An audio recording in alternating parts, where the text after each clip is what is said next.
politique de la ville et ancien militant associatif. Donc à ce titre-là, j'ai eu à beaucoup travailler avec les associations locales ou les associations nationales sur les questions de lutte contre les discriminations, sur les questions d'intégration et plus largement sur les questions de la diversité. Alors on m'a demandé d'intervenir sur le sujet concernant la diversité. La diversité qui aujourd'hui donc en France est un sujet assez complexe.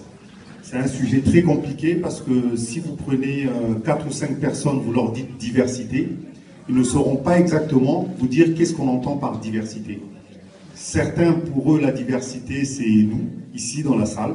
On est tous différents, on est tous dans la même salle, on est tous des humains. Certains, pour eux, donc, la diversité, c'est les emplois. Il y a des gens qui sont médecins, il y a des gens qui sont maçons, il y a des gens qui sont ouvriers, il y a des gens qui sont agriculteurs. C'est aussi une forme de diversité. Et être un homme et une femme, c'est aussi une forme de diversité.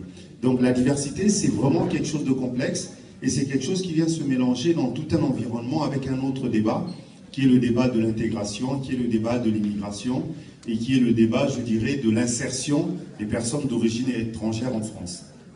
Alors pour aborder ce débat sur la diversité, je pense qu'il faut revenir sur les origines de ce mot diversité tel qu'on le prononce donc en politique française. Il faut savoir qu'après la décolonisation, donc je ne vais pas refaire l'histoire de l'immigration bien avant, bien sûr, vous le savez tous que l'immigration en France date de fort longtemps.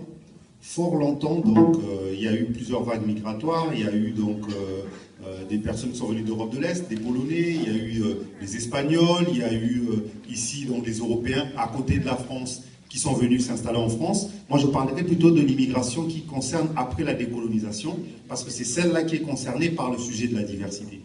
Dans les années 60, donc la plupart des colonies françaises ont eu leur indépendance. Les colonies françaises notamment qui se trouvaient essentiellement en Afrique et un peu en Asie, mais c'était plutôt en Asie. Et donc les 30 glorieuses ici, donc c'était des années de croissance économique qui fait qu'on avait besoin de main d'œuvre ici en France. On avait besoin de main d'œuvre, des gens pour venir travailler. Donc la France a fait appel finalement aux populations des anciennes colonies. Ce qui fait que pendant les années 60, les années 70, vous avez beaucoup de personnes issues donc des anciennes colonies, qu'elles soient africaines, maghrébines et tout le reste, qui sont venues en France pour travailler. C'était une force de travail. Certains sont venus pour étudier. C'est ce qu'on appelle donc dans le jargon associatif ou politique les premières vagues migratoires, mais je parle des ans post-décolonisation. Ces premières vagues migratoires se sont installées en France. Alors il y avait différents types d'immigrés. Il y avait ce qu'on appelle les travailleurs. Ils sont souvent